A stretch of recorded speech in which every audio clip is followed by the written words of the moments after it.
Bilo je to u nekoj zemlji seljaka, na brdovitom Balkanu.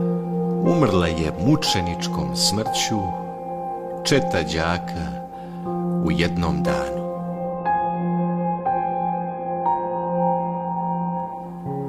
Iste su godine svi bili rođeni, isto su im tekli školski dani, na iste svečanosti zajedno su vođeni.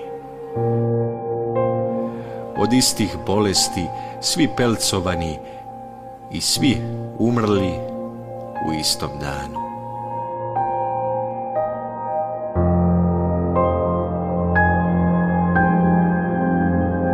Bilo je to u nekoj zemlji seljaka, na brdovitom Balkanu.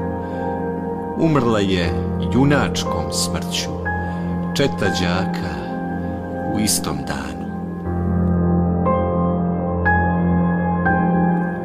A 55 minuta pre smrtnog trena sedela je u đačkoj klupi četa malena i iste zadatke teške rešavala koliko može putnik ako ide peške, i tako redom.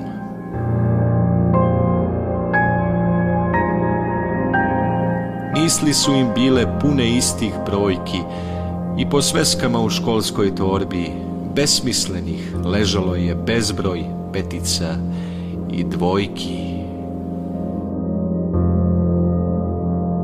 Pregršt istih snova i istih tajni, rodoljubivih i ljubavnih, stiskali su u dnu džepova.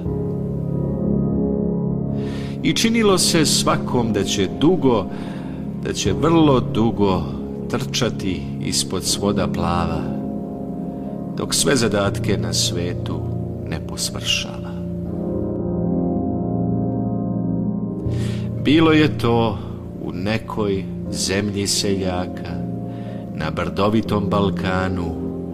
Umrla je junačkom smrću četa đaka u istom danu. Dečaka redovi celi uzeli se za ruke i sa školskog zadnjeg časa na streljanje pošli mirno, kao da smrt nije ništa. Drugova redovi celi istog časa se uzneli do večnog boravišta.